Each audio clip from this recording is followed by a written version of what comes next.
There we go. Clicked off the wrong tab for a moment there. A little bit of technical difficulties. What is this? Four horsemen o'clock? No, this is Mythic Conversations. Welcome everyone to Wednesday night, back to Mythic Conversations. Thank you all for joining me.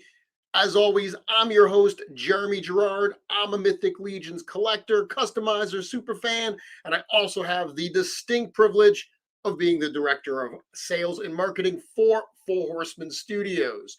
You can check out some of my work if you want to see some of my customs. Let me bring up my little banner here. The best place to do that is on my Instagram page at Mythic Customs, all one word. Of course, you can also check out all of the official news on the Four Horsemen Studios website at sourcehorseman.com. And of course, I'm here every single Wednesday night doing this show live, Mythic Conversations, where we talk about all things Legions, all things Four Horsemen Studios. Tonight's topic, we are going to recap an epic weekend I just had in Atlanta, Georgia for ToyLanta. If you saw this afternoon show, you got to see not only a look at some Cosmic Legions packaging, which I'll talk about in a moment, but you also got to see George and Diego kind of share their hauls. George also shared some of the stuff that I got from the show because I sent it back with him instead of putting it on a plane. So I'm going to talk of that. I'm going to talk about the show itself. I'm going to talk about shows in general. Got a lot to talk about tonight. I had a blast this weekend, so I want to share some of that energy. But before I do that, I'm going to check out the chat, see what everyone's saying. Bobo. Mark Houseal saying, love after shows to see the new guys on. Welcome anyone who's at ToyLanta who got their first Legions and are here for the first time. For everyone else, goblins rule, vampires and elves drool. So yeah, it's always cool when we do a show like ToyLanta, any show that we do, because inevitably we meet new fans there. We get to see a lot of existing fans and hang out with old friends, but we get to meet a lot of new people. That's one of the reasons why we do these shows, why we're trying to get further out there so we can meet more new people. These are people that are going to be joining the cabal and tuning into shows like this. So definitely, we pride ourselves on the amazing quality of this community that we call the cabal, that we call the Legions community. So embrace them with open arms and welcome them to the best toy community anywhere. Thank you, Mark, for pointing that out. Hello, everyone. Thank you very much, Curtis. Toy Room. I did reorganize stuff recently. When I did my toy tour here, probably the last time I did it was with Legion's Lair. A lot of my stuff was organized in a way that I liked it. Like, for instance, Scapular the Cryptbreaker, who's the leader of Sons of the Red Star. I had two Scapulars, and I actually had them side by side with Morgulith and a custom skeleton that I was using as my king skeleton. I've since broken that down. Now Scapular is rightfully on a shelf with the Sons of the Red Star right front and center. I went back and did a little more. I broke things down by faction and a little bit more according to the lore. Really the only stuff that I don't have displayed according to the lore are the dwarves, because the dwarves are kind of all over the place. There's a bunch of them that are Legion of Aerith there. Some are House of the Noble Bear. Literally, it's probably the most diverse of all the races in terms of the factions that they're a part of. So I still have all my dwarves together in one case. But besides that, I reorganized everything based on factions and got it more lore based. It's really cool now that the line is getting further and further along and we're getting full factions, we're getting the Dark Four, all of that. It's cool to display it like that. So really excited for that. Happy Wednesday. Let's see. Nolan Collects say we'll definitely fly out to Atlanta next year. So I'm not sure if we're going to be back next year, and I'll talk about that in a few minutes. Godzilla needs to go by Tendril if he fits. Billy Beige. Yeah, Billy Beige. He's not here yet. He's still in New Jersey. Thankfully, I'm not in New Jersey after a ridiculous airline experience. I'll tell you about that. Yeah, Mark, again, dropping the good knowledge here. For everyone who's new to the line, don't be afraid to ask questions and send a PM. We're an awesome group of people and we don't bite. Absolutely. So let's talk news really quick. Pre-orders. First thing is the retailer appreciation wave. This is the one that's only available through Four Horsemen approved retailers. The new Headless Horseman, the Spectral Green, the new Green Robe Father Christmas, Blue Hagnon, Lee J of the Elven Elite Guard. Those are the 4 figures. Because it's a retailer pre-order, there's not like a fixed end date for those the way there are with Store Horseman pre-orders. But I will tell you that retailers have to have their orders into us this week. So there's a lot of retailers that even if they do have those figures available after this week, they're going to have fixed quantities because they're already going to have placed their numbers, which means it's no longer going to be an open pre-order where they'll sell whatever because that's going to dictate their order. Their orders will be in, they won't be able to change them. So I tell you this because if you've been sleeping on that wave, if you haven't picked them up, if you haven't pre-ordered them from your favorite retailer, you definitely want to get on that because you're going to start seeing some of those sell out as we go forward. Of course, this Friday, March 31st at 12 p.m. Eastern Time is the debut or the launch of the new Cosmic Legions pre-order. The pre-order, of course, for Cosmic Legions Outpost Zaxius. So I've spent the last few weeks talking about that wave. The only bit of new information to share is that the all-in price is going to be $235. So if you add up that whole wave, I believe the price to get it individually is like $261. So usually we try to knock it down the price of a whole standard figure. Because this is a small wave, there's not as much wiggle room to discount it that far. But the percentage wise of the discount on this small wave is very similar to like a big wave like Necronominus or Poxus, where it was discounted $37. If you look at the percentage discount, it's almost the same. So you definitely save some money if you go all in.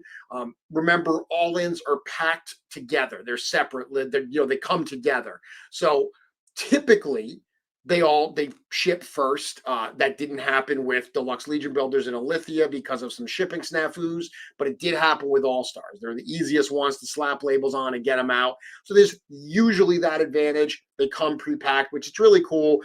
Anyone who's gotten all-ins, it's really neat to get that box, slice it open, and see a full wave inside of there. This will be a really tight wave, 5 standard figures in that 1 ogre scale. Actually, it's 4 standard figures, 1 deluxe with the Sphexian, and then the ogre. So very, very cool. That pre-order is only going to run for 1 month. So it's going to run from March 31st to April 30th. I already saw some people saying, oh, can you extend it 1 week because I get paid, blah, blah, blah. No, there's not going to be any extensions. One of the things you have to remember is back years ago when extensions were a thing, the schedule wasn't as rigid as it is today. The way that the operation is running now, where we know every pre-order we're going to do for the rest of the year, we know that we have retailers. We have to tell them when their dates can start. If we push it back a week, that pushes back retailer pre-orders. That pushes back everything else.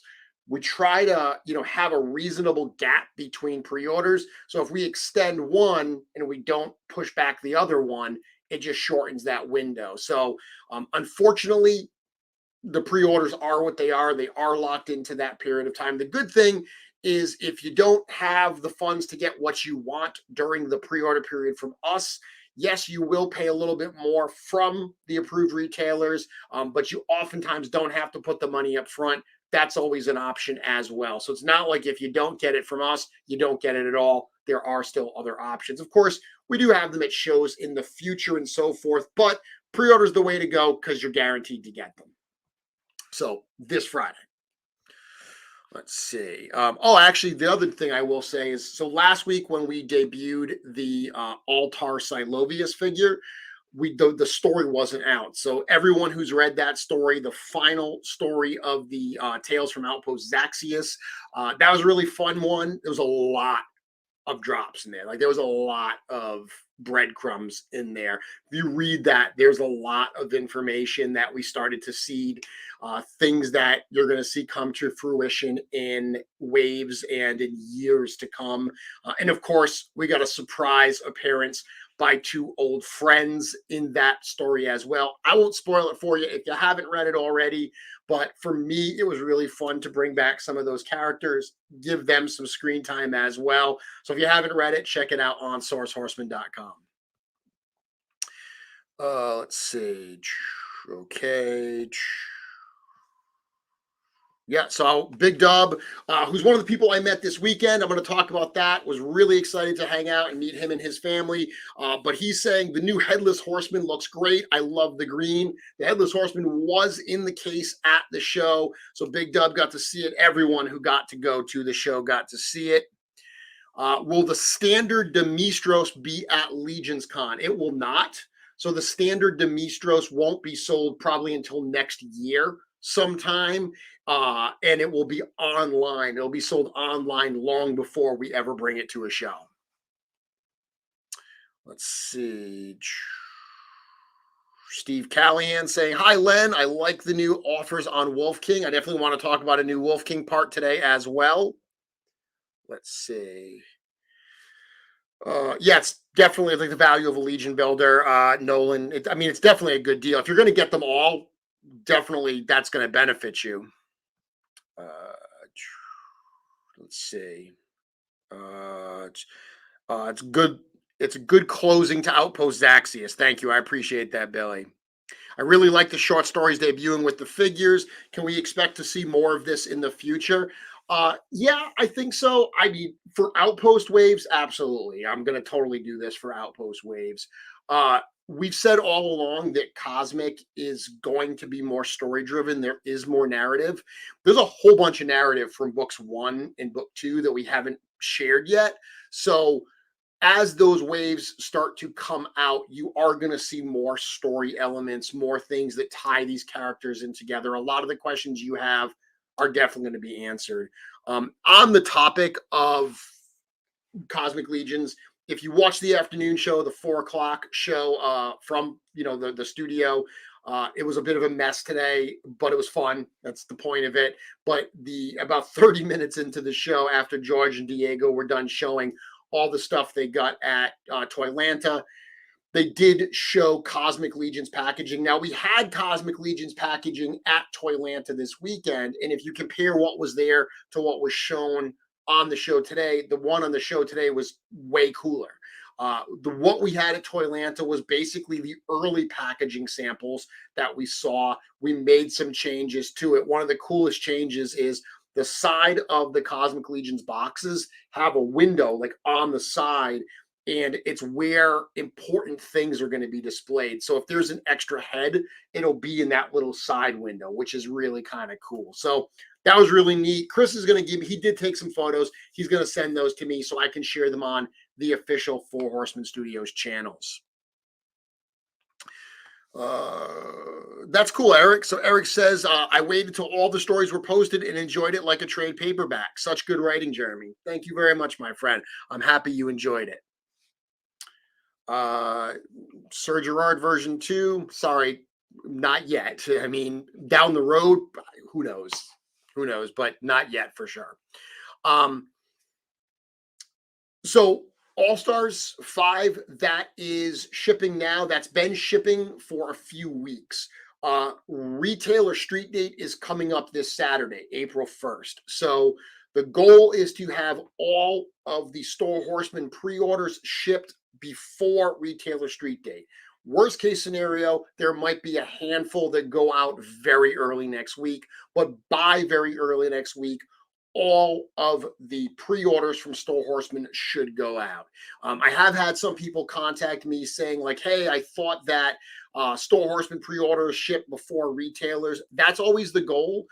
But you got to remember, there's a lot of stuff to juggle here. We have a lot of retailers that are sitting on this inventory. They want to get it out to their customers as well. So what we do is we establish a retailer street date where we believe we should have all, if not the vast majority of orders shipped by that point. So the retailers have a clear way, a clear date for their business needs as well. So in this case, we're very, very close. As I said, if we don't hit the all ship by that date, it'll be a couple days after that. So very, very close. But the good news is almost all of those All Stars 5 pre-orders are on the way, or they will be on the way in the next few days, which is pretty incredible. It's less than a month. I mean, that started shipping this month in April. So that's really, really cool. On the tail end of that will be Mythic Legion's Tactics. So I will talk about that very, very briefly. If you were at ToyLanta this weekend, there was a piece of information that was dropped in the panel discussion that we did. We've been waiting to really say anything about it, but it was dropped. Jim said it, and if Jim says it, I know it's fair game. So I know there's been a little bit of confusion with the game figures and how they're going out. Let me explain what's going on right now. When those campaigns were back, shipping was not included because shipping changes so frequently. There was no way they could assess accurate shipping charges at the time of those campaigns. So those backer kits that are coming out right now for shipping, that is the shipping to get your order to you. That is being handled 100% by the game team. If you have any challenges with that, that's who you want to reach out to, Mythic Legions Games at gmail.com. That is their customer email address. They'll help you out. But the difference, the change in news is Four Horsemen Studios is actually going to ship it. So there was a little bit of a change that had nothing to do with the game studio. The team that was going to fulfill these orders, something happened in the last minute before the items even arrived to them. Rather than trying to find a different fulfillment center, we stepped up and we said, send them all to us. We'll take care of it. So the game team is handling charging for the shipping. We at our studio, we're going to print the labels. We're going to get those boxes out there. That product's all in the studio right now. So for those of you, Curtis Anchorman, that don't think that Mythic Legion's Tactics really exist, I can tell you they exist because they are literally in the studio at this point. They will be shipping very, very soon. So that's good news. Right at the tail end of All Stars 5, you're going to get Mythic Legion's Tactics from us. Let's see. Going back to the comments here. Yeah, Jonathan, you'll get more lore as we start releasing those for Cosmic. Yeah, Kirby, the Sphexian singing head, that's the new head. So that'll be what's on the face of the figure in the package. Let's see. Ooh, my order will be here Friday. It'll be a Mythic Pizza Friday. Love to hear that. Love it. Let's see. Oh, Kent Pool's here as well. Kent Pool's another person that I met for the first time this weekend. Very cool. I did interviews with a number of them. I did an interview with Kent, and then I was on Big Dubs. He posted today kind of his like toy hunt type video from ToyLanta. Really cool. For me, it was really cool because I was there, but being able to see it through somebody else's eyes and being able to see, he said multiple times in the video, and I'm jumping ahead to ToyLanta, but I'm excited about it. He said multiple times that it's probably the first time someone has like filmed and captured it. And I think he's right. I don't think anyone's ever really filmed it that way. So it's really cool to see that and to see the people pour in. I'm used to everyone coming in and us just handing out boxes and people just grabbing boxes and filling them. But if you've never seen that before, it's definitely a sight to see. So that was really cool to see that on video and get their reactions. Let's see.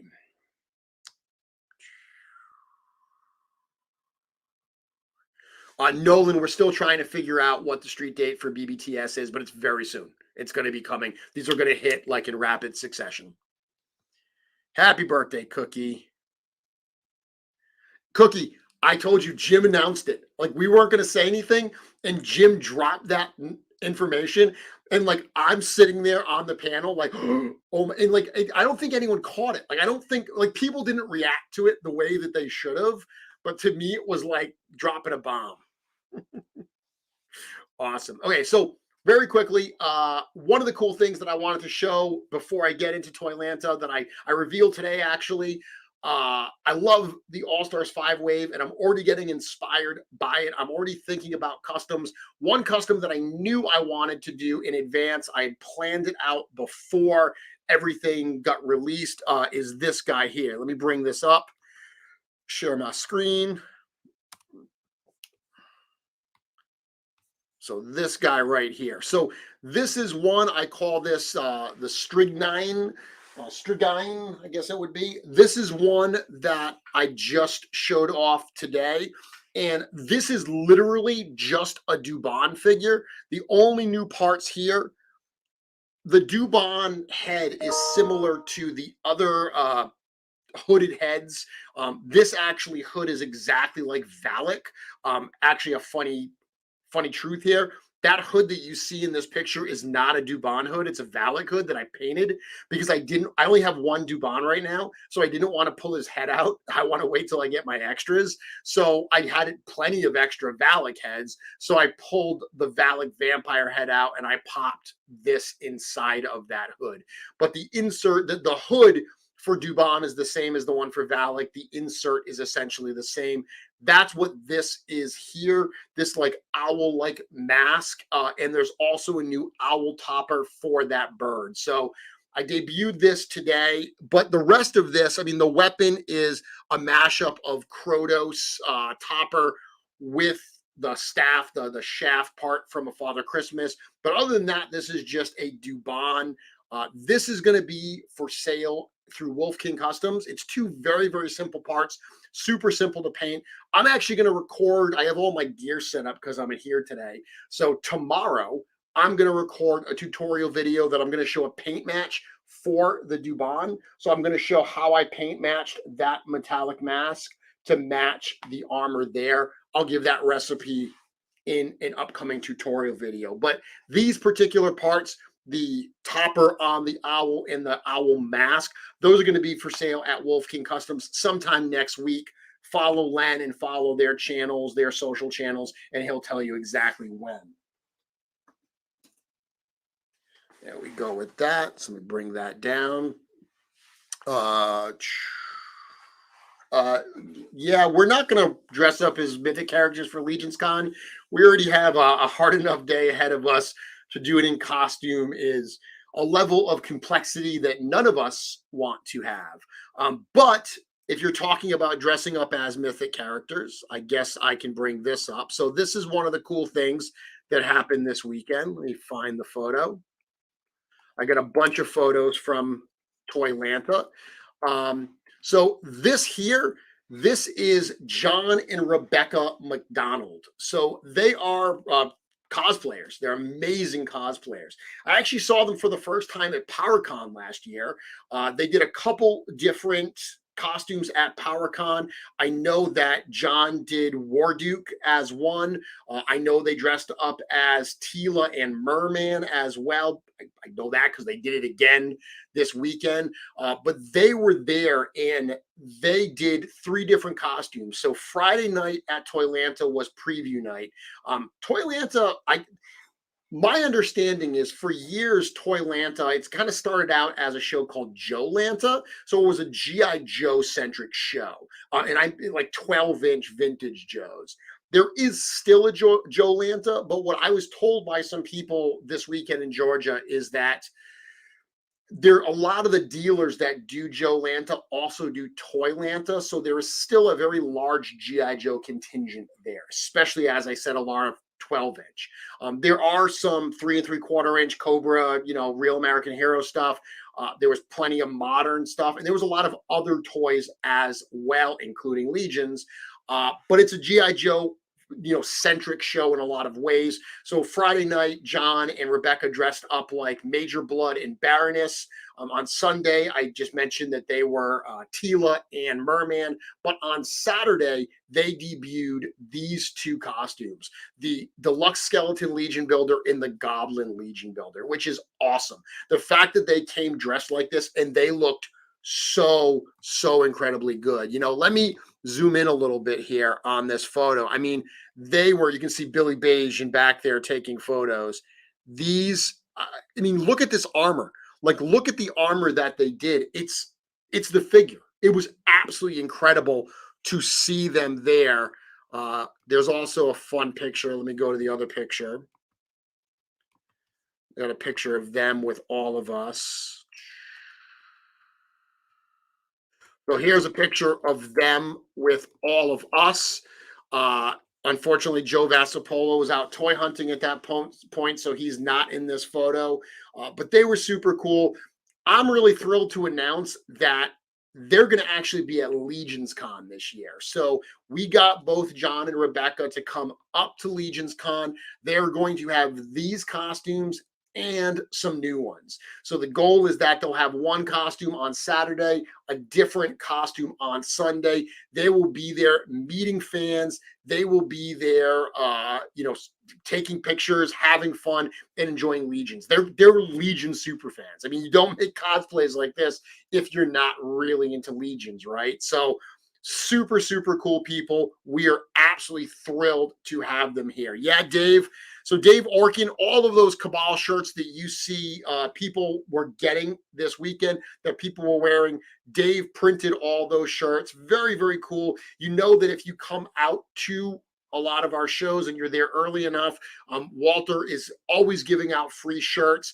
In this case, Dave printed all these up. Dave also printed some that will be out at the Sacramento show in May. Len from Wolf King Customs, he's printed a bunch of shirts in the past.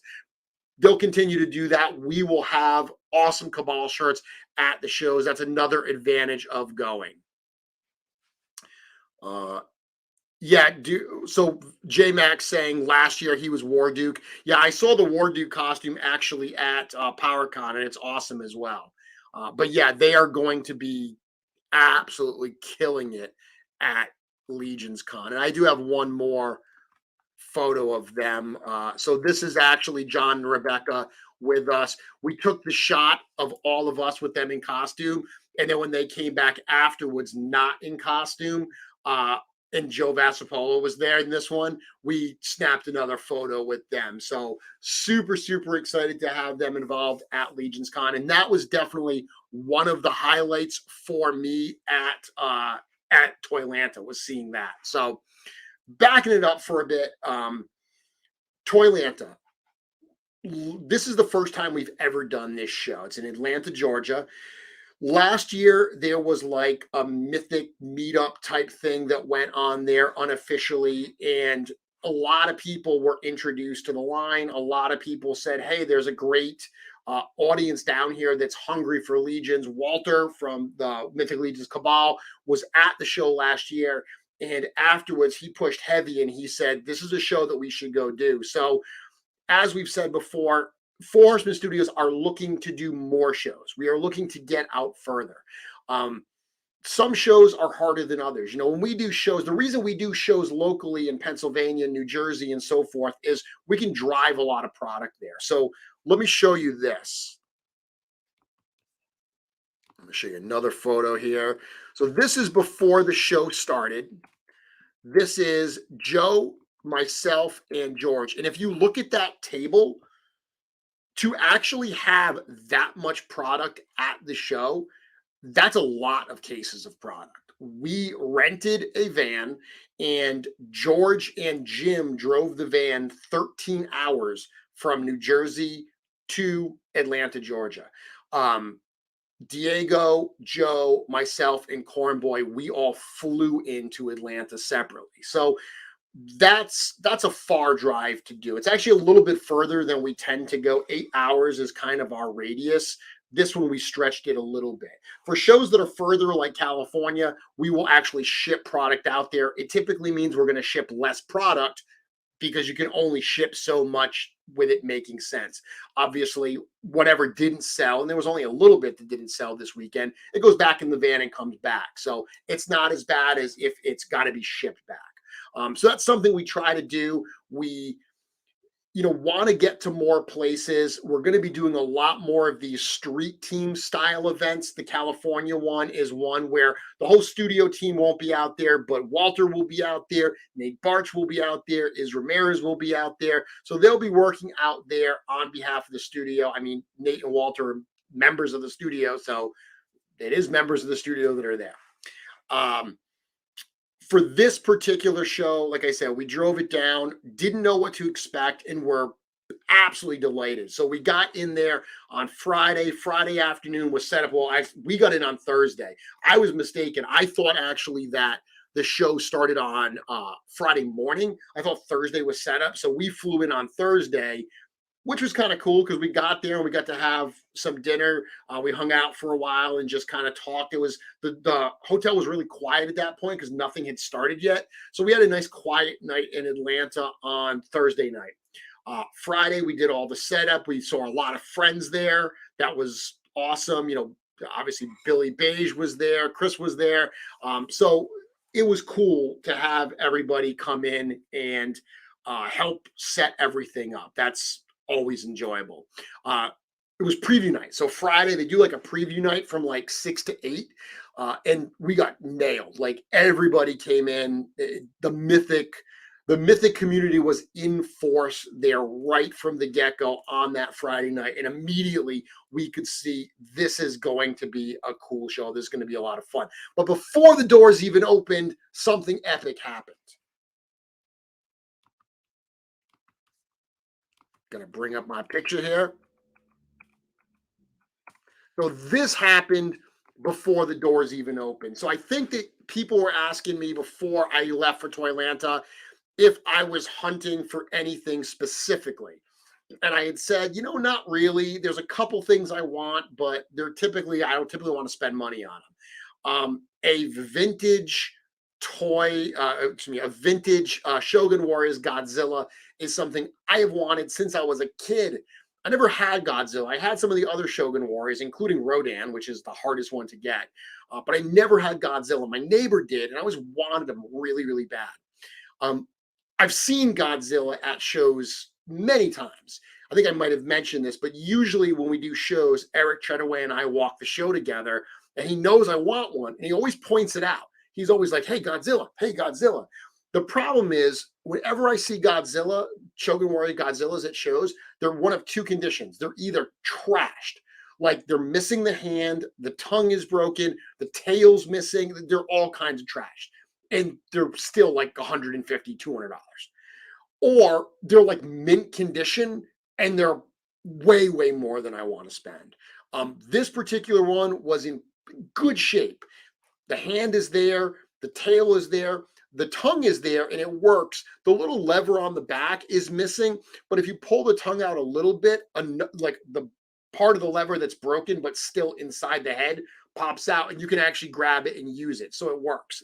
Tiny crack in one of the toenails, which is another common problem, but really good shape overall. So I grabbed this actually before the show, and I love this photo because and I sent this to Eric during the show. I said, hey, look, my toy show grab and George's. So you can see that I got Godzilla and George got that little like Jolly Green Giant sprout like chew toy.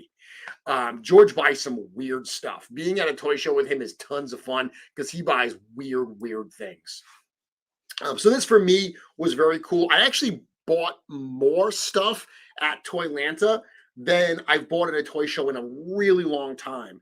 I'm really sorry that I don't remember the name of who hooked me up, but there were some sellers there that were part of that whole crew with like Kent and everything that they had a bunch of NECA stuff.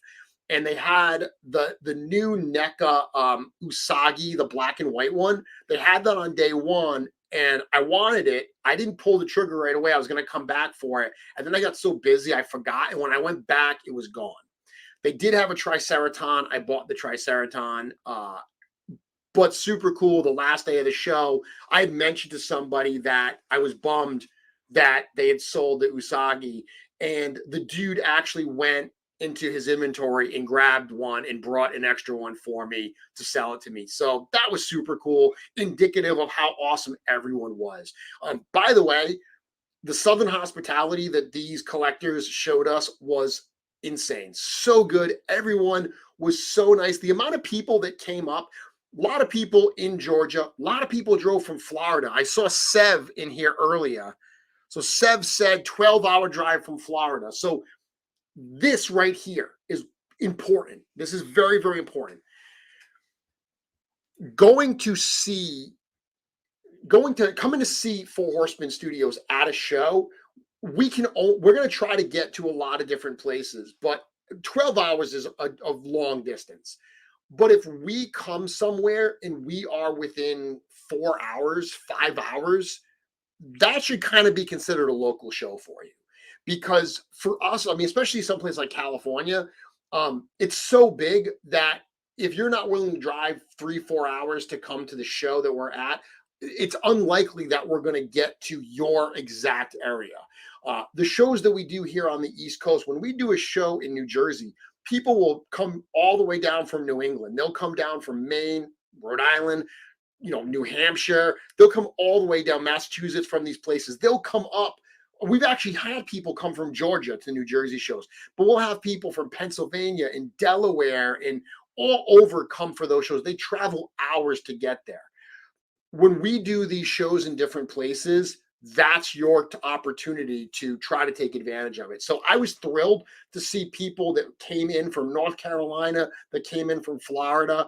That was great. But what we heard over and over was thank you. Thank you for coming further down south. We want to go up to the shows further north, but we haven't been able to do so yet. The fact that you were here made it able for us to do that. People see those photos of the big displays of product on the table and they're like, I really want to go to a show where I see that. And it was awesome to see people come in and kind of feel overwhelmed by seeing that. That was awesome. So we met really, really cool people. Thank you all for that hospitality. I did say earlier that we might not be back at ToyLanta next year. That hasn't been decided yet. I will say this, from a show perspective, it was amazing. Couldn't ask for a better show. From a purely show perspective, we would absolutely be back. The only reason we wouldn't necessarily go is if we decide to do something maybe in Florida.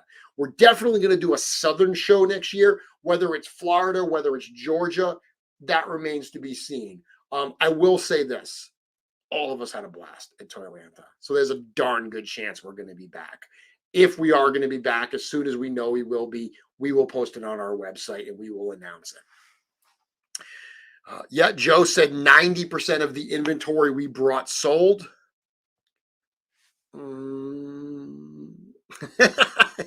Dub says, I feel like a good 30% of that picture is now in mine and my crew's houses. It's probably. Eric, dude, Dub's going to be at Legion's Con.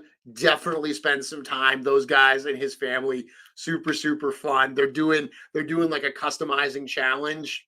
Awesome, man. They're going to have a blast. Yeah, Joe, big thanks to Billy and Chris. They helped us get that place set up and get us straight. Awesome. Thank you, Curtis. I'm proud of you for letting loose and buying this Godzilla. It was not inexpensive. I did spend some money, but I'm super thrilled. It's not here though, because I couldn't bring it on the plane with me. So it's literally still sitting in New Jersey, but I'm going to talk about New Jersey in a minute. I have so much to cover tonight. I have a lot of energy tonight. Let's see. Oh, Dub says that was David. Great dude. Yeah, he was awesome, David. Thank you so much. David and Ricky. Yeah, dude, those guys were awesome. Joe Vassapolo reiterating, Georgia, you treated us so dang well. Felt the love for sure. Awesome. Yeah, and by the way, everyone who's been posting on the Cabal and so forth, their feedback from the show and how cool it was to hang out with all of us. Like I routinely see people say like, "Oh my God, they're so down to earth, they're so cool." Seriously, We're a bunch of toy fans that are just super fortunate that we get to actually get paid to do this. So we are just like you. We say that all the time. We said that in the panel. We're just like all of you. We make the stuff that's the trick. People asked us in the panel, like, what's the secret? And we say, we make the stuff we want on our toy shelves. That's literally the secret is we're not checking off boxes just to say, well, we know that this will sell. We make the stuff we want to see. And it's just been awesome that the fans have enjoyed that as well. So Rick Jones says, come to the Bay Area. We are Sacramento. That may not be the Bay Area. I don't know. I don't know California, but we are coming to Sacramento on May 6th. So Eric, Dub and his family, they each got a handful of figures, and they're all of them. They never customized. They're all going to do a pop and swap customizing challenge separately, the three of them, and they're going to vote and see. They're going to put it up in the cabal, and they're going to vote on who did the best. So I'm super excited for that. They even got some blind box stuff recently, not knowing what they'll have. Oh, actually, here it is right here. He says, myself, Natalie, and Kaye, I'm sorry, Dub, if I said that wrong, are going to each do a pop and swap with paint figures, document it all, and put it up for a vote to see who wins. Family pop and swap duel. Rick saying, I'll be there in Sacramento. Awesome, man. Dude, Legion's Con is going to be nuts. Okay. So let me see. I got some other pictures here. Let me see what other pictures I have from this weekend. So we did have stuff on display. So this is the top of the display. As you can see, we had the Cosmic Legion's test shots there, which we bring specifically so people can get their hands on and play with them. We had the first early packaging samples there as well. But we also had in the case a couple of the new Legions. So in the case, we had, you can see the Tusk Pilot, and we had the Sphexian Miner. So people could actually take a look and see those. I was routinely pulling the Sphexian Miner out of the case and putting him on top so people could really see that armor, that it's not just a flat black color, that it does have a lot of different highlights and different colors on it. So that was pretty cool. Got to do that. What else we got here? What are the photos I want to share? So this is fun. So I don't like to share rooms with people. Typically, when I go out to the shows, I like my privacy. Anyone who comes to the shows, they know that I am on. So I'm an early riser. Every single morning before the show opens up, I'm one of the first ones downstairs from the crew, if not the first one. And that line of people that are lined up, I sit there for sometimes hours talking, answering questions, and giving the fans time. It's one of my favorite things to do at the shows. So from the minute I get downstairs to the minute I go back to my room, I am there for the fans. I am on. But when I get back to my room, I'm ready for bed. This particular time, I got to share a room with Walter, who I will tell you is probably one of the best roommates you could ask for. Dude was amazing.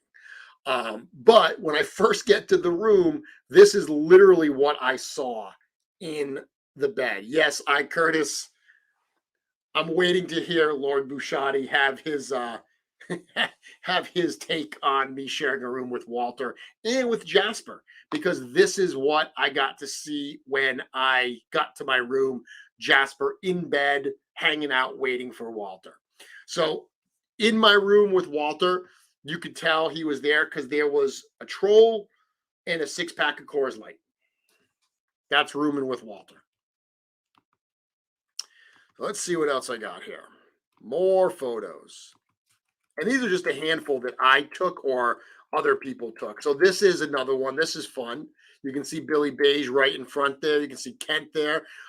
So this was when the line first opened. This is preview night. So this was when that doors opened and the line came out. Like happens at a lot of these shows, people poured up to the Horseman table, showed their love. That's always a ton of fun. Yeah, Greg says Greg has shared a room with Walter. Not bad at all. One of my favorite roommates. Yeah, dude, super respectful, super quiet. One of the quietest sleepers. I'm not a quiet sleeper. I snore, which is why I feel bad anyone having to share a room with me. But yeah, dude, Walter was honestly great. If I have to share a room with somebody, I would not mind it being Walter. Let's see. Yeah, so this is a fun one. Seeing all that crowd. We were talking, so it's funny. So a number of people that were at the show. Let me see. Okay, I got it. So a number of people that were at the show, they've never seen a Horseman event before, and they were like, "Is this typical?" And I mean, I can tell you for the people that were at ToyLanta, that was a good appearance. Like that was definitely on the upper side. There are shows that are much larger than that. There are many shows that are not as big as that, that have a smaller shows that have a smaller crowd that comes out. So this was Georgia. You represented well. Very, very cool. People were asking how it compares. PowerCon was insanity. Like PowerCon last year, and I know it's going to be even crazier this year. The line was just nuts. And the line ran out at one point because we ran out of product. I compared that to Legion's Con, but I said the difference with Legion's Con is ToyLanta was 13 hours from the studio. PowerCon is 8 hours from the studio. Legion's Con is 25 minutes from the studio. So when we need stuff, we can reasonably go back to the warehouse and bring more. We were telling people that when the doors opened at 9 o'clock on Saturday at Legion's Con, the line started. The show was supposed to end at 4. We ended up leaving the doors open until 5. And George and Diego ended up saying, "You're the last person I'm checking out. You're done. After that, I'm done." They did not move from the checkout lane for 8 hours. It was a nonstop line. Now, obviously, people, because all day we put new stuff out. So when we break stuff down, we'll grab other cases of stuff, some stuff that wasn't on the table previously, and we'll put it out. So there's always a rotating stock of stuff, and what's going to be there depends just on your luck in terms of what you get when you get there. So people keep going out of line and getting back in lines with nonstop. But Legion's Con was by far the most insane. But ToyLanta was a steady trickle all day. The crazy rush up front, and then all day people just hitting that table. A lot of people coming back, coming in and getting a bunch of stuff. Then coming back and getting a bunch of stuff more. There was one guy that was there that really hadn't bought any Legions, and he ended up leaving with like such an incredibly impressive haul. It was so fun, a lot of fun. Trying to think what else that I want to talk about with this. See if I have any other pictures.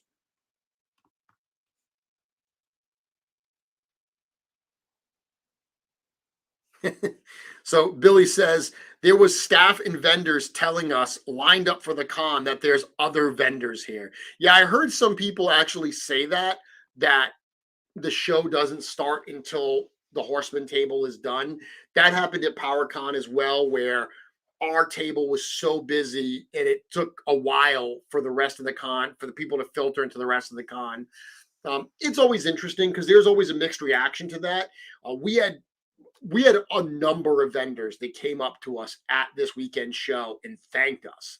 And they were like, "Dude, thank you so much. You guys definitely brought a crowd. You brought money into this room." And they spent, because that's what we saw. A lot of, like, it wasn't just me buying Godzilla and George buying weird stuff. Our fans came in and they spent money elsewhere as well. So definitely there was a number of people that told us they came to ToyLanta specifically because we were there. But a lot of dealers that had stuff that, Motu stuff or Spawn stuff, things that worked in the same like universe or the same general realm as ours, they did really, really well from what they told us. Andy Spinks was there as well. Great, great customizer. Unfortunately, he was like way in another room. Like that was a missed opportunity. I wish they would have put him next to us. Andy had like a M Cultura Customs. He had a crazy array of customs for sale, custom heads. He said he did wonderful. His stuff was awesome. He won't be at this year's Legions Con. He's never done Legions Con. But one year I was pushing him. I'm like, dude, you got to come to Legions Con. You would kill at Legions Con. His stuff was gorgeous. JG says, I will try to go to ChrisCon in Massachusetts, July 20th. I hope there will be Legions to buy. There will be. I will be running ChrisCon, so I will be the one that will actually be there doing that. On that note, the next shows we have coming up. So if you go to sourcehorseman.com/events, you can see all the shows. I will tell you, May 6th, there is the Mythic meetup in Sacramento. That is a show. That's kind of a street team event, so there'll be product there, but it'll be a little bit less than you saw at like ToyLanta. But that will be Walter, Nate Barch, and as I just mentioned. That same weekend, so May 6th and May 7th is the Sacramento show. May 6th, that same weekend, is Shop the Curiosity in Connecticut. I don't know who's going to be at that show beyond me and Jim. I know for a fact that Jim and myself will be there. That's another small show. We did that for the first time last year. We're doing that again, and that will be, again, not a crazy amount of product, but a good amount of stuff.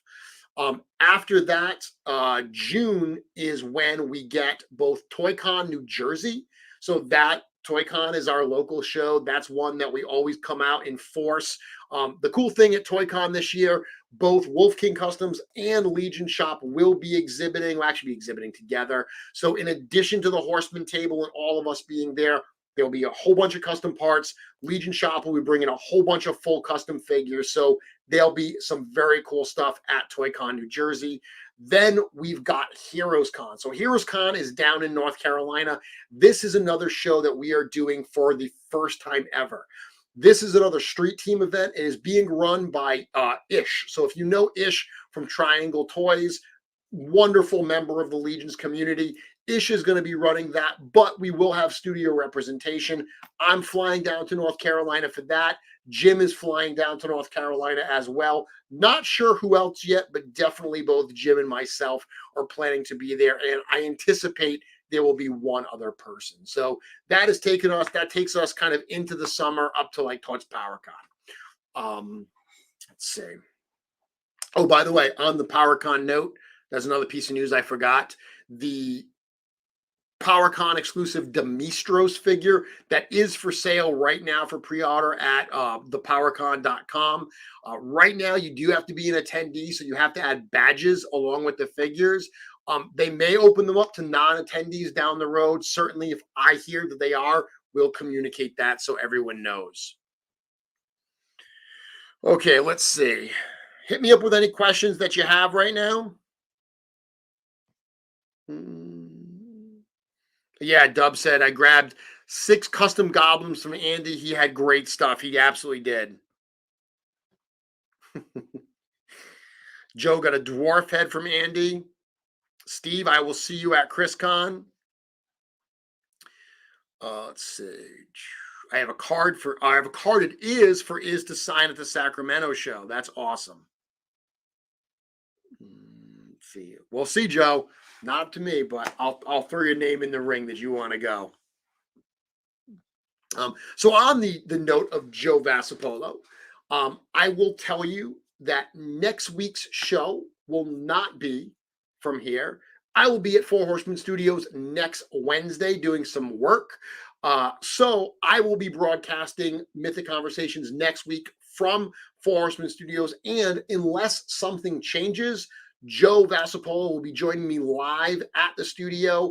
A number of you asked us to do a pop and swap show about the Cosmic Legion's Outpost Zaxius wave. By the way, thank you. Joe and I absolutely love the fact that you enjoy our pop and swap shows. The fact that people have told us that they wait to plan out their Legions order until that show so they can get all of our ideas and see what we're talking about. that is absolutely incredible. So unless something changes, Joe and I will be in studio looking at that new wave, giving you some pop and swap ideas for the Outpost Zaxius wave. Yes, JG, May 6th, Shop the Curiosity. That's the show in I think it's Danbury, Connecticut, or what? It's in Connecticut for sure. Eric, there are vendor tables available for Legion's Con, but they are probably in the hallway at this point. So the main room at Legion's Con is sold out.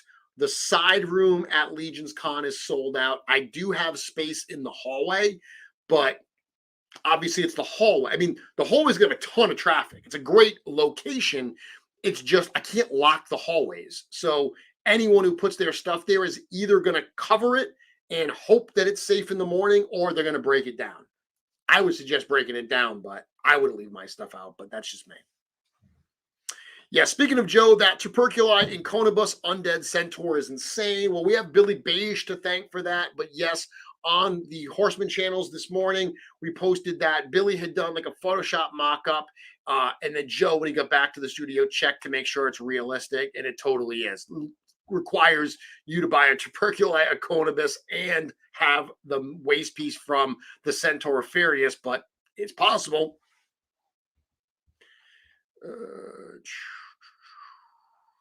Do I think Legion's Con will ever have a cosplay contest in the future? I'd love to. If there's enough interest in doing something like that, I would be totally down for it. No plans for it this year, but we're still kind of early, so who knows? Maybe it will. But yeah, I'd love to do that in the future. Yeah, Bernie offering a good piece of advice for those who are still waiting or still wanting those game figures. BBTS has the game figures going in and out of stock as people drop pre-orders, so keep your eyes on that. Yep. Vern saying, pop and swap is what makes the line so amazing. You don't need paints and a Dremel, just a bowl of hot water or a hair dryer. Absolutely. Absolutely. Yeah, dude, Legion's Con is going to be great. So I think that's all that I really had from this weekend. Oh, I did have, if you want to hear a story, I'll tell you about my my travels home. So my whole flight to Atlanta was just kind of crazy. So originally I was going to come in by myself and I was going to land at like 4:30, and a number of people, including people on this show, told me that landing in Atlanta at 4:30 is a horrible idea, that the amount of traffic, I was going to be in the back of an Uber for 2 hours going to the hotel, and that sounded horrible to me. So I actually changed my flight and I flew through New Jersey. So I actually flew crazy early Thursday morning. My flight was at like 5 o'clock in the morning or some nutty time like that. I flew into New Jersey, had a layover there, and then I met up with Joe, Diego, and Cornboy. So we all flew into Atlanta together, which was really good. Coming back, those guys came home Sunday night. I actually had a Monday morning flight, and I had booked the flight really early. My flight left Atlanta at 6 o'clock in the morning, landed in Newark, had like an hour layover, and then was going to land in Providence, Rhode Island at like 10:30. So I was like, this is going to be awesome. I'll be home by like 11. That'll be great. I can unpack, do my things, be here for when my family gets home. So I had to get up at like 3 o'clock in the morning to get an Uber to the airport. I couldn't sleep. I was up at like 2:30. So I'm just overtired already. Get to the airport, get on the plane, and we're delayed. And they're like, oh, it's going to be a 20-minute delay. We're trying to fix something. And I'm thinking in my head, like, oh, I've got an hour layover. If we're too late, I'm going to miss it. Long story short, they deplane everyone off the plane. No idea what's going to happen here. And then like 5 minutes later, the pilot comes out and says, okay, we turned the plane off completely, turned it back on. Now everything's working. So literally it's like a computer. It's like rebooting the damn plane. Everything was okay, they said. So we're going to fly. But by this point, we're delayed enough that I'm clearly going to miss my connection. So I go on to the app and I book another flight. And I think, okay, the flight's at 3:30 out of New Jersey now instead of like 9:30. I'll just do some work in the airport. I'll still be home for dinner time to see everybody. That's cool. And then I'm in the New Jersey airport and they couldn't find a crew because there were so many delays that we didn't have a crew to fly. And they clearly didn't know when the plane was going to take off. So they just kept kicking it down an hour. It went from 3:30 to 4:30 to 5:30 to 6:30. I ended up getting home at like 9 o'clock at night, which is not terribly late. But when you've been up since 2:30 in the morning, it was definitely not the ideal way to end my trip to ToyLanta. But clearly, as you can see from my enthusiasm, it didn't dampen what a great time I had. So that flight sucked. I don't want to do that again, but I had a great time at ToyLanta. Okay, let's see. What else do we have going on here? So we got about a half hour left. What do we want to talk about? Let's do some open forum here. I've talked about ToyLanta. I've talked about the importance of going to shows. This is a picture I haven't shared yet. So one of the things that we did at ToyLanta was they asked us to do a panel discussion. The room at ToyLanta was really cool. The hotel where they actually had like an amphitheater type area. So we were able to do a session there, which I kind of moderated and contributed to. I'll be honest, I had a page of like things to talk about and questions. I got through about 25% of it, and we just turned it over to the audience. Like we covered some stuff early on.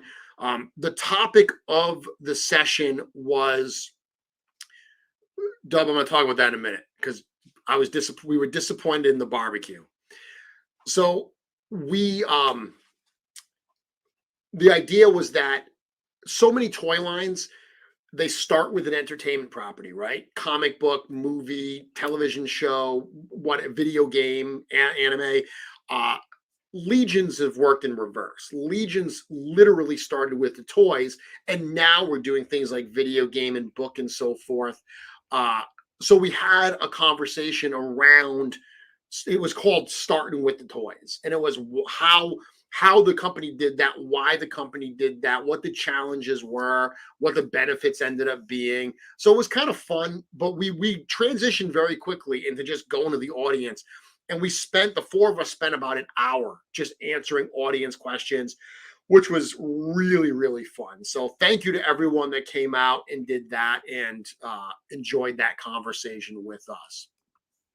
So Dub says, next time y'all are in ToyLanta, we're going to have a Mythic barbecue session on us on Thursday. So yes, because we went to a barbecue joint. We landed and Joe wanted barbecue. So we said, okay, we're going to go to barbecue. And I don't remember. Okay, I'm going to tell you where we went. I'm going to look it up right now. Peachtree Corners Barbecue. JR's Log House Restaurant. That's where we went because we didn't want chain. We wanted something. We drove by on the way. We said, oh, look, JR's Log House. We'll go try that. Granted, I will give them this. They close at 4 and we walked in at like 10:04. And we called them and they said, no, as long as you're here before 4 when we shut the doors, we'll serve you. So we got there, but they were out of cornbread. They were out of corn on the cob. I wanted cornbread really bad. CB wanted both. I had a pulled pork barbecue sandwich. Mine was actually pretty good, but the other guys, mediocre barbecue. So I got to tell you, man, we were a little disappointed in the barbecue situation. So you're saying next time it's going to be home cooked, surrounded by toys. That sounds good. That alone may be what forces us. That may be what pivots us to say, well, we're going to go back to ToyLanta. Was I delirious by the time I got home? I was wiped. Literally, it wasn't as bad as Legion's Con. If you see me on Sunday night at Legion's Con, I'm just done. Because between the prep for intern, the G-Con, and then the weekend, it's insanity. This wasn't as bad as that, but when I finally got home and I laid down in my bed, I was out in minutes. I was so tired. I did just mention intern. We will be announcing the lottery for Intern for a Day 2023 very soon. So be on the lookout for that. I know a number of people have asked about that. It is coming very, very soon. We're coming into April. You will see that lottery in April. Greg found a great hidden barbecue place. Yeah, no cornbread. I was disappointed. CB did need that corn fix. He did want cornbread and corn. I didn't even put that together. That corn boy, the corn items were not there for corn boy. Yes, that was disappointing.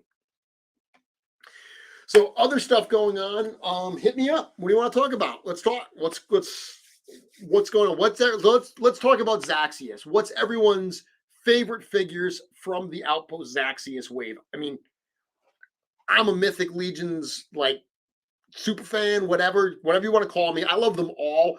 I've said this. My favorite is absolutely that Tusk Pilot. The armor color on that Tusk Pilot absolutely blows me away. I cannot say enough about how much I love the work that Joe did on that. I've heard a number of people who actually really like the Sphexian Mine Worker, in part because of the story. Like a lot of people really resonated with that story, which makes me super, super happy. Michael saying the pilot in Callian. Cullen saying Blue Hagnon sale ends at some retails on my birthday. Just a coincidence. Dorklear saying Altar is my favorite. Altar is very, very cool. I like him a lot. Joe, is the agent in the wave a human or a race that looks human? It is a race that looks human. It hasn't been said what he is, but I can tell you it is not a human. Seb said wants 12 of the miner bug. Well, that's awesome. I will say that the mining crew is what, 6? It's 5 tunnelers and 1 flyer. So I wonder how many people are going to literally build the full crew. Let's see. It's Romulus, wrong wave. Sphexian Miner, Billy Beige said. Eric says the Sphex is my favorite, which is interesting because I saw your comment saying that at first you weren't too impressed with the Sphexian until you saw like the actual photos and you got to see all of the detailed paintwork on it. Thank you very much. Darklear says excellent writing. I appreciate that. Zaxius is going to be my first all-in. Eric saying looking into a lot of different metallic paint options for Cosmic Customs. Maybe we'll have to get Joe to do a little tutorial on the show coming up in the future about how he paints that metallics. Kathleen and Scourge.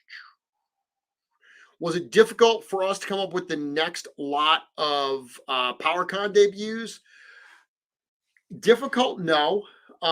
Eric had wanted to do the reptilian character as soon as Arakagor got done. Like the minute that Poxis wave was done, he specifically said, I want to use this build to make this particular character, the character that became Scourge. One of the things we like to do, people always think they know what's going to happen. Last year with the Krampus with that fur around his neck and the head on Vorthog, everyone thought you were going to see a Beast Man figure. No, with Magnus, everyone thought you were going to see a Fisto kind of figure. No. So, and then this year, a lot of people thought that the Sphexians were going to be turned into a Buzz-Off. So, all possibilities, all cool ideas, but it's actually kind of fun not to do what people expect and to do something different. And I think that, I've said that the PowerCon debuts in Mythic are typically not my favorites, but I love them in Cosmic. Operative 83 and Scourge, I think, are 2 really cool figures. Cullen saying stories were fantastic, and thank you very much to you for helping with the editing.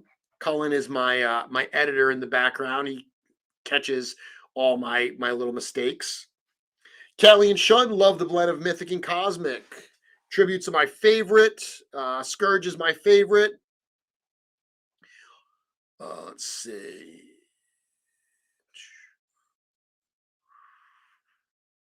I could easily go all in and skip the second book. If you mean Grave Knight, that would be a mistake, dude. Grave Knight, oh, that's a great wave.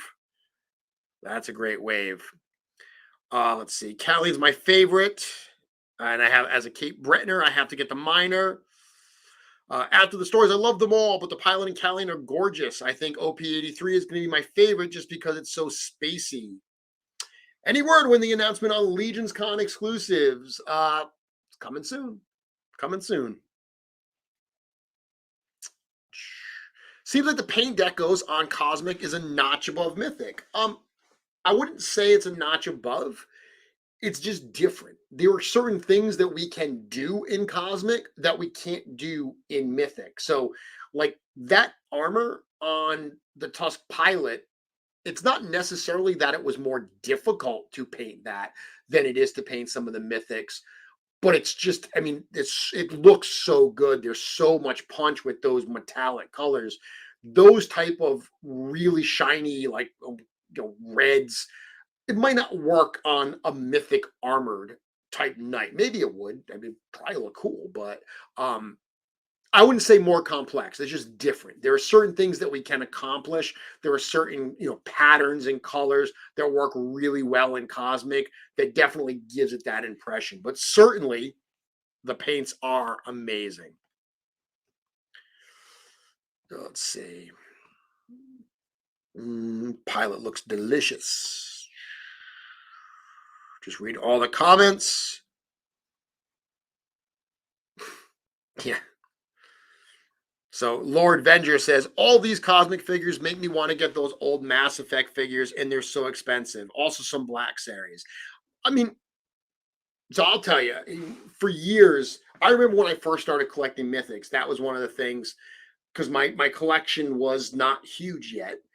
And I was always looking for things that were Mythic adjacent, like what other characters, what other toys could I get to fill in my shelves? I'm now at the point where I don't do that anymore because I have limited shelf space. So for Cosmic, there's a ton of lines that will look great next to Cosmic. This is just me. I'm not buying any of it. And the reason is I know Cosmic is going to expand. I know I'm going to want to do kit bashes and customs and so forth. I don't want to take shelf space for things that go along with Legions. The best figures to display with Legions are more Legions. That's kind of the way I look at it. I limited space, limited budgets. Anything that I buy to go along with Legions is taking up that space and that budget. So that's kind of where my head is at these days. Not that I'm not buying other toys. I clearly buy other toys. I just bought that Godzilla and those NECA figures. But these days, I'm more focused on buying toys that are cool because they're cool. I'll give you an example. I backed the Animal Warriors of the Kingdom Kickstarter. I backed that not because I want to put it with my Mythic Legions. I backed it to support Jason and the team because they're cool guys. But I also backed it because the figures looked really neat on their own. I backed Plunderlings because I want Plunderlings on their own, not necessarily go with Mythics or with Cosmics. So that's where my head is at these days. Mileage may vary.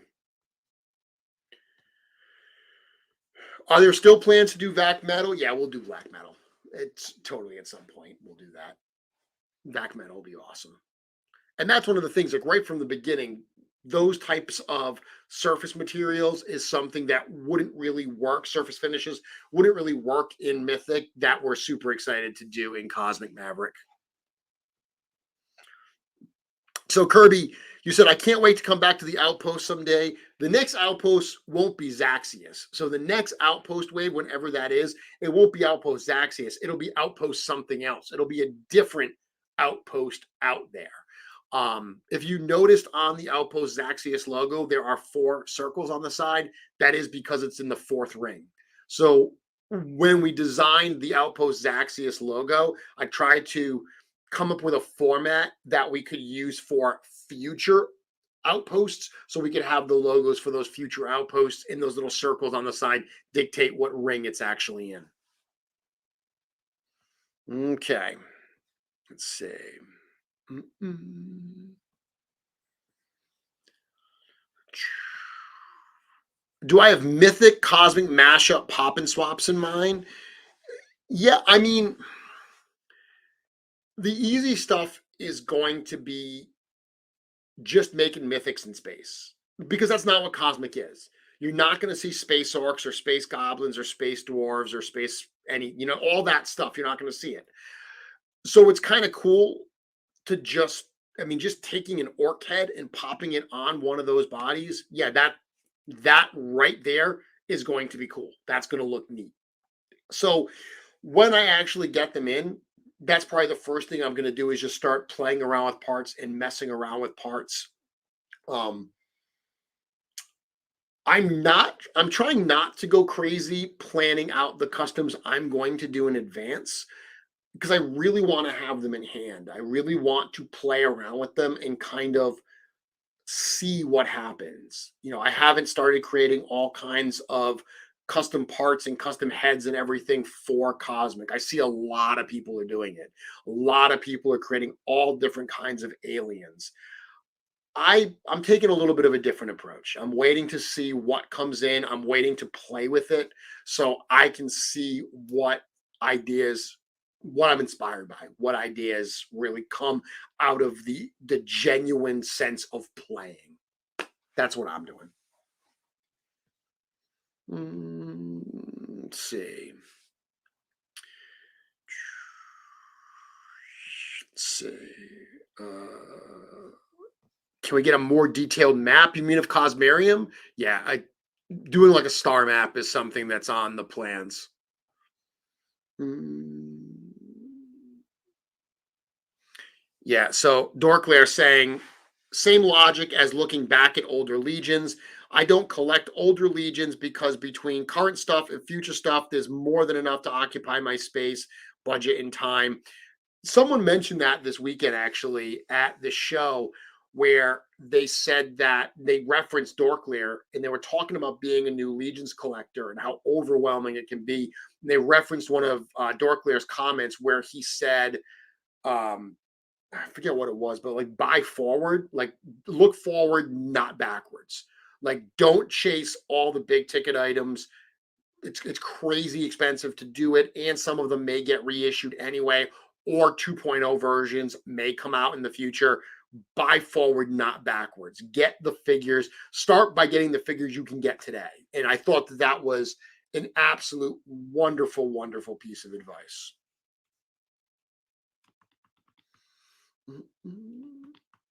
Cosmic Legions look like they will really stand out in the display.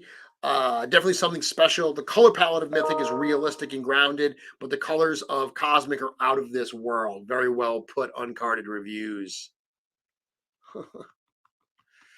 Let's see.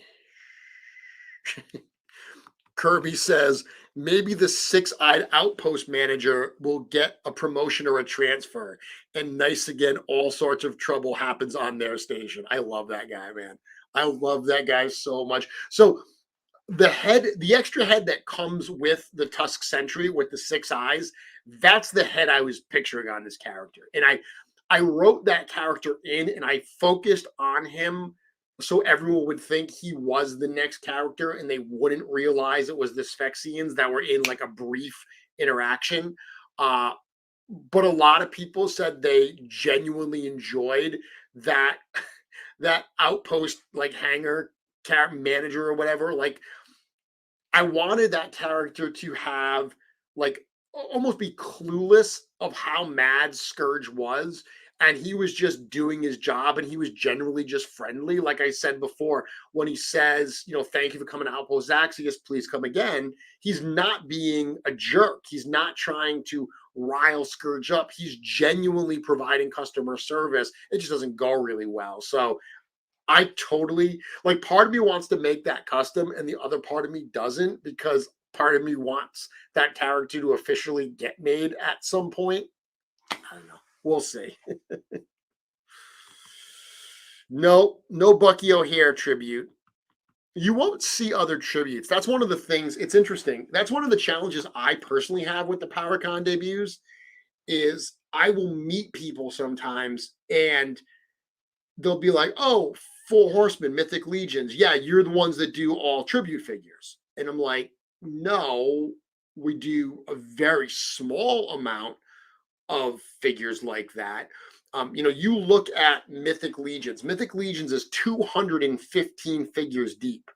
How many PowerCon figures are there? Less than 20, right? So it's a small percentage of the overall line that are those tribute figures. But I think because a lot of people, that's what they see. I've long said, so the PowerCon figures are not the best sellers in the line ever. Okay. But they're great gateway figures. A lot of people's first figure was a PowerCon figure. The number of people I meet who say Chrono was their first ever Mythic figure is staggering. It's because they recognize it. It's something that they recognize, similar to Figure Obscura. There's a lot of people that their first Legions like figures are Figure Obscuras because they recognize it. So they recognize Chrono, they recognize Purplore, whatever, Bryophytus, and like, hey, this is cool. I kind of know what this is. And then they get it and they're like, wow, this is awesome. Are these what these figures are all like? And then they buy other non-tribute figures. So I get why there's that like perception that we are focused on tribute figures when we're clearly not. But as the studio itself, obviously being known, it's like being a band that writes all original music and you do one cover song and that's all everyone knows you about. I remember, yeah. So anyway, mixed feelings on that. But on that point, someone was asking for Bucky O'Hare. I've seen people say like, "Oh, will you guys do Thundercats tributes? Will you do, tributes to Star Wars and tributes to this?" The answer for all of those is no. None of those kinds of toy lines. The toy lines are not about doing tributes to other toy lines. There's clearly a connection there with Motu based on the studio's long, long history with the property and with PowerCon. Outside of that, you're not going to get tribute figures. Okay.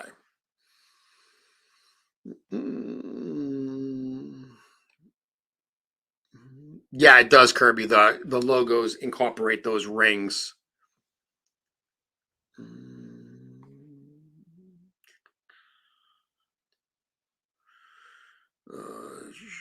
Let's see. Eric, yeah, that was the point, throwing people off the scent there. Does the studio have Athons? Yeah, I mean, we had Athons at the show this weekend, so there are definitely some. Let's see.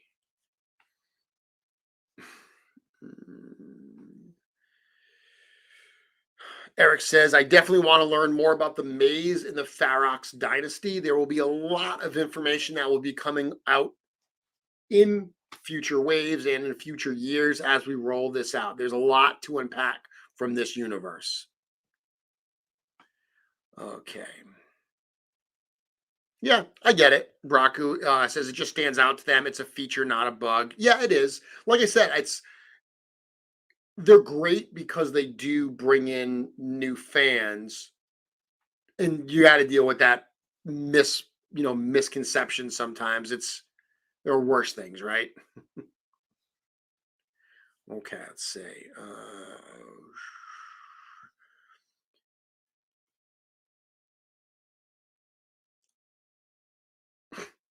My local comic said Four Horsemen was too new for them. Well, I guess if they only do vintage, Mythic Legions is going into year 10.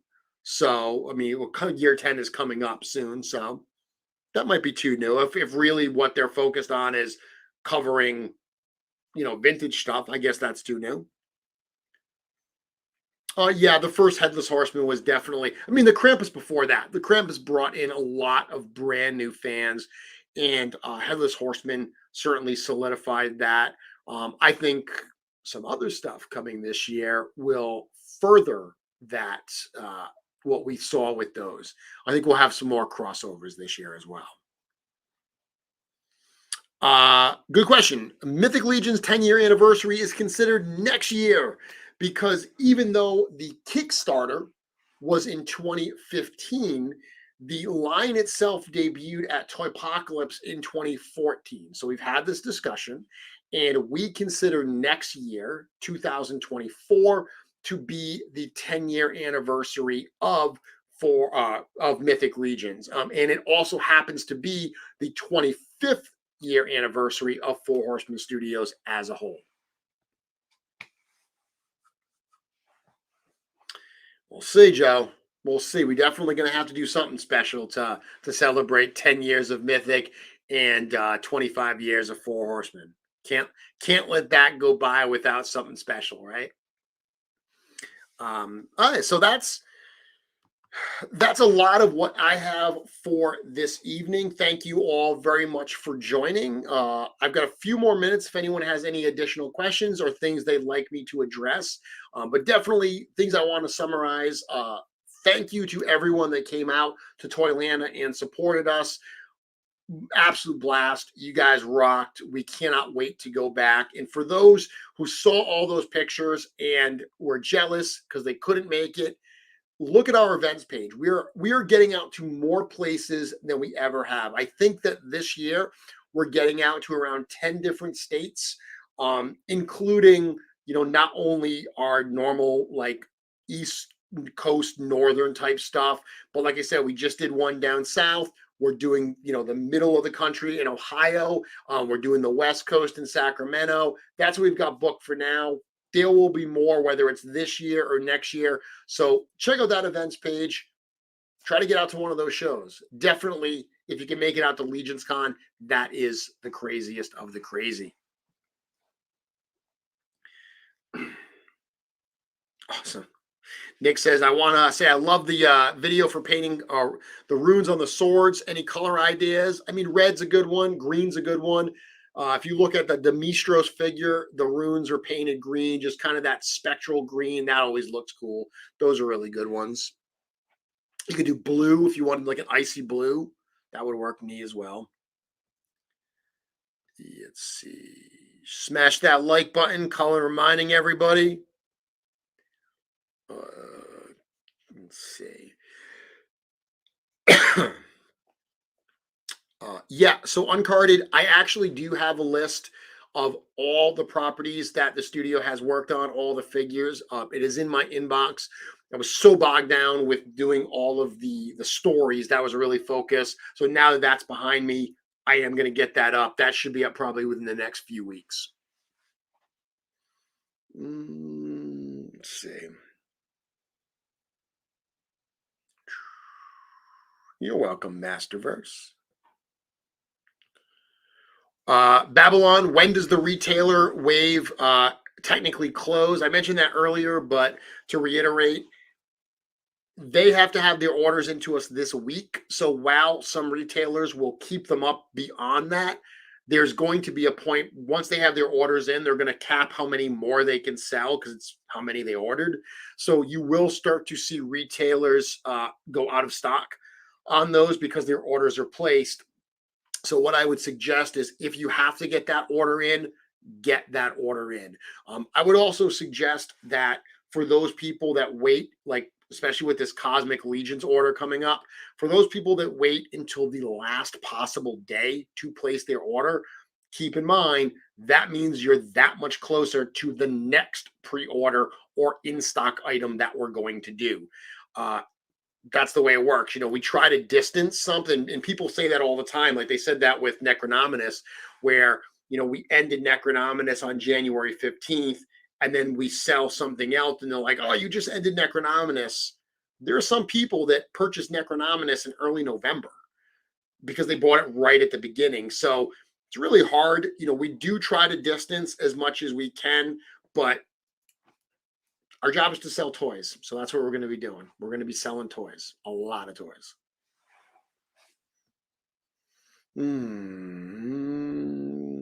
Okay, let's see what's out. Dave, any word on the Poxus wave? So I did share a photo yesterday of a test shot of a Rakagor. The Poxus wave is moving along. Yes, it's taking longer. There's actually a good reason. So a little bit of information behind the scenes. The process of creating toys, the process of tooling which is when the steel molds that the injection molded plastic is going to be put into to make the final figures. That is by far the longest part of the process. Getting those molds, actually getting them ready to be approved, the figures, everything from the fine cuts approved, those molds made, all of that stuff takes a long, long time. And it's where most of the delays happen. With our particular process, almost all the delays happen in the tooling phase. So we have been working hard to expand our tooling capabilities so we can hopefully minimize any of these delays and give ourselves more flexibility.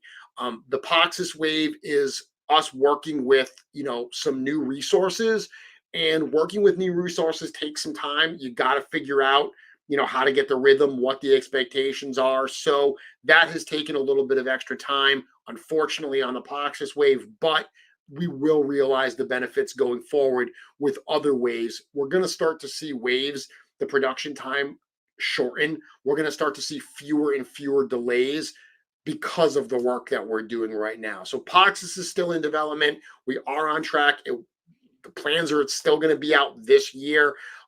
We are working hard to get that done. It is on the list, and it is the stuff we have seen is looking really good. Yes, there is always something to look forward to. That's the point, right? So everyone, thank you very much for joining me. I will see you next week from Four Horsemen Studios. Thank you all once again for joining. Thank you for coming out to ToyLanta. Thank you for giving Four Horsemen Studios all your love. I'll see you next week.